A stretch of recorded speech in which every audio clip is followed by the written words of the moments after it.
É consenso na neurociência e na psicologia que esses 3 primeiros anos de vida do bebê são importantíssimos na construção das suas crenças, que eles vão levar para o resto da sua vida.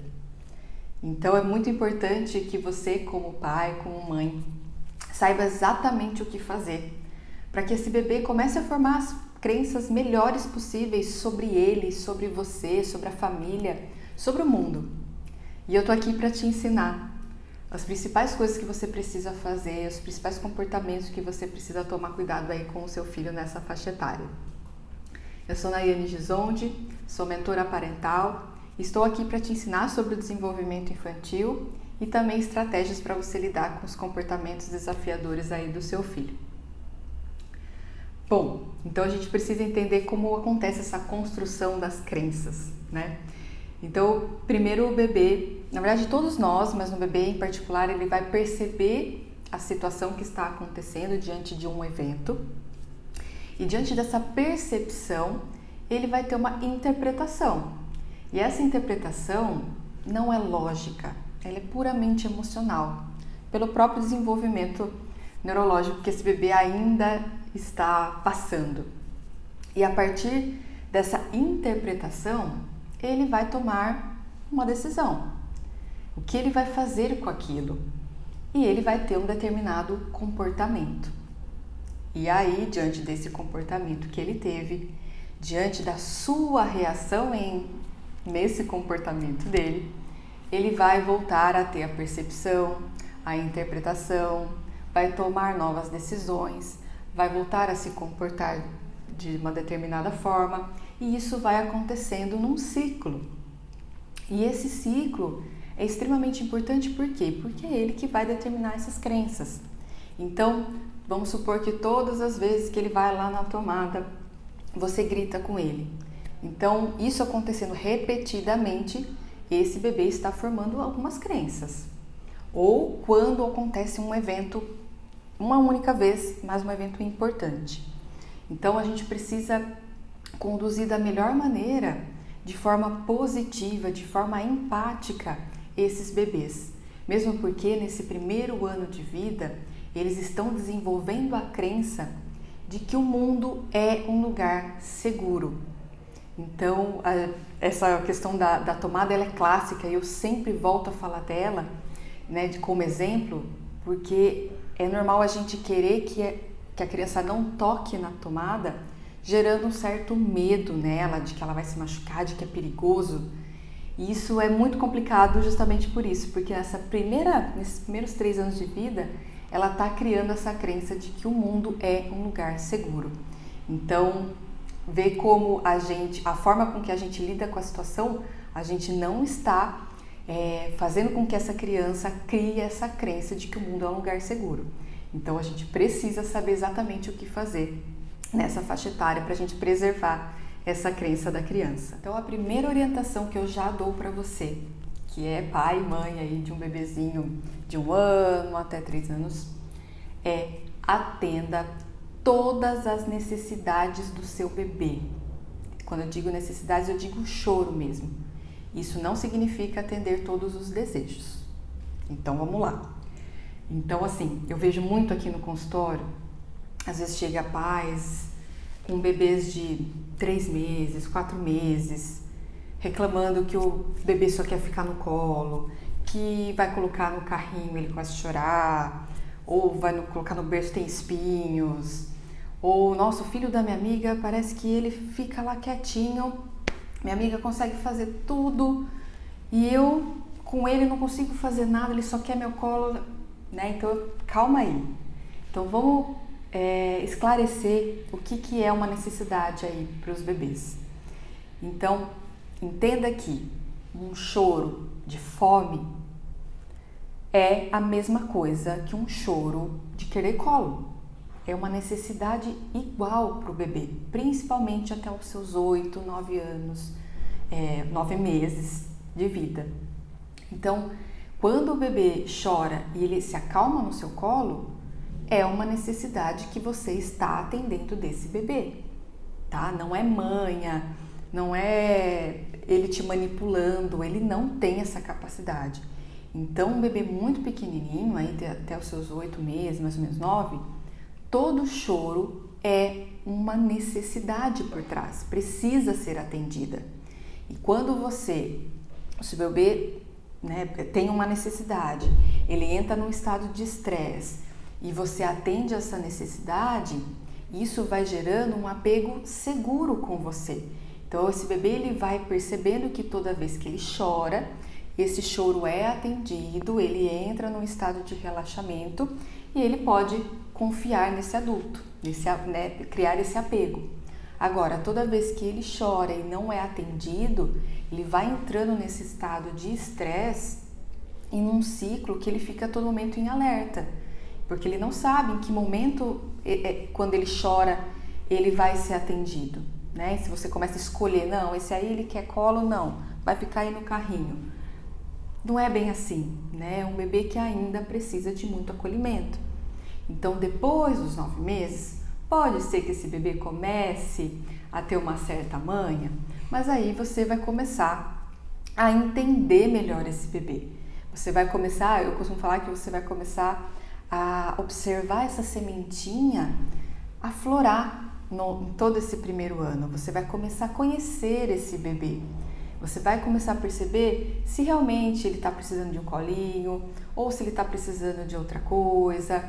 E aí você vai conduzindo esse bebê de outras formas. Porém, entenda que esse bebê tem necessidades e precisam ser atendidas.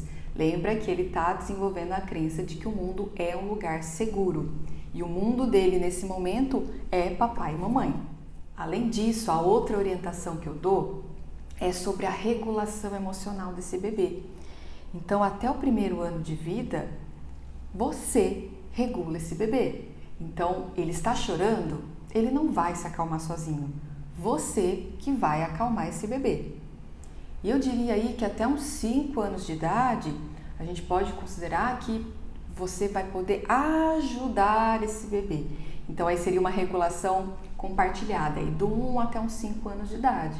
Então, ainda até os 5, essa criança, né, esse bebê criança, ainda não consegue se regular sozinho. Ele vai precisar da sua ajuda. Então, não tem como você largar esse bebê ali para se acalmar sozinho. Vou deixar você sozinho aí para você respirar. Não. Filho, vamos respirar juntos? Filho, você quer um abraço? O que eu posso fazer para te ajudar? Então, essa regulação emocional também ela vai ser muito importante. E você precisa estar junto com o seu filho. Até o primeiro ano, você que controla o choro, a frustração e tudo mais, você realmente vai ajudar ele. E depois desse 1 ano até os 5, vai ser compartilhada. Você vai estar ali à disposição desse bebê, dessa criança, ensinando ele uma forma de se autorregular, mas você junto. E aproveite que é uma ótima oportunidade de você também ir respirando, se autorregulando naquele momento. Outra orientação, evite o uso do não. Tem um vídeo aqui no canal que fala somente sobre isso, tudo sobre o não. E, para resumir, imagina que quando você fala, por exemplo, não pegue essa caneta, o cérebro forma a imagem da caneta primeiro para depois negar. Porém, no bebê, o cérebro não tem esse controle inibitório. Então, se você fala não pegue a caneta, na cabecinha desse bebê, formou a imagem da caneta, eu vou pegar a caneta. Né? O não vai acontecer esse controle inibitório. Então, sempre digo que a criança pode fazer então. Então, se você não quer que ela pegue essa caneta, é melhor você já tirar do alcance desse bebê ou então já direcionar ela para o que ela vai poder pegar. Então, evite ao máximo se desgastar usando o não. E outra dica importantíssima é que nos bebês, se você estiver numa distância muito grande, esse bebê não vai prestar atenção em você. Então, não adianta o bebê estar lá na sala e você na cozinha e você dar uma orientação para ele. Por exemplo, não pegue alguma coisa, ou filho, pega o brinquedo ali, não mexe aí. Não. Você tem que chegar lá pertinho dele, porque senão ele não vai prestar atenção em você, tá? Você tem que estar aí aproximadamente uns 30 centímetros desse bebê. Então, não adianta falar de longe, tem que chegar bem pertinho. Outra orientação, tenha previsibilidade ao agir, né? Eu digo assim, previsibilidade na rotina desse bebê mesmo, no dia a dia, de tudo que vai acontecer. Eu não digo aquela rotina engessada, né? Então, por exemplo, deu 7 horas da manhã, meu bebê não acordou, eu vou acordar ele. Não. Deu 1 hora da tarde, ele precisa fazer uma soneca. Cato ele e vou fazer a soneca. Não é assim, aquela coisa engessada, enrijecida, né? Eu diria até mais um ritmo. O seu bebê precisa entender que existe um ritmo acontecendo ao longo do dia.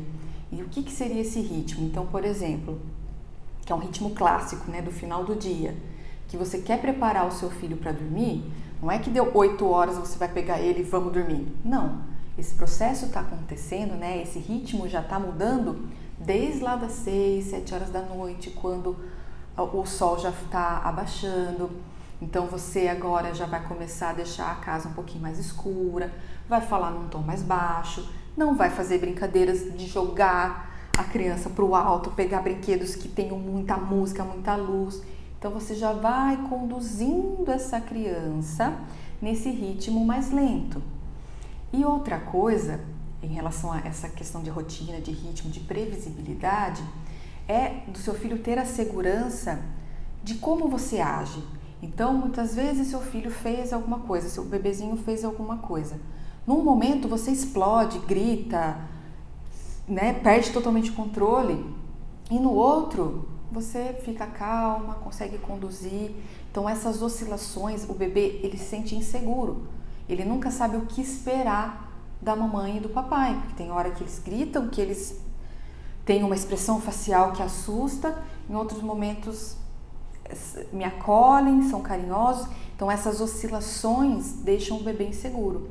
Então tenha previsibilidade no dia a dia para se comportar com o bebê, para tentar evitar você perder o controle. Ele precisa se sentir seguro, lembra? Então tenha essa previsibilidade também no seu comportamento e ao longo do dia, durante a rotina e o ritmo. Bom, espero que vocês tenham gostado dessas orientações que eu dei. Coloque em prática aí na sua casa, se você está com um bebezinho ou está chegando um bebezinho aí. É muito importante que a gente consiga preservar ao máximo essa crença inicial da criança, né, desse bebê, de que o mundo é um lugar seguro. Então proporcione isso para o seu filho seguindo essas orientações. Se você gostou, já compartilha com uma outra mamãe, com outro papai. Se inscreva no canal e eu vou adorar ter o seu feedback, as suas críticas, sugestões de novos vídeos aqui para mim, tá bom? Então um beijo e até o próximo vídeo.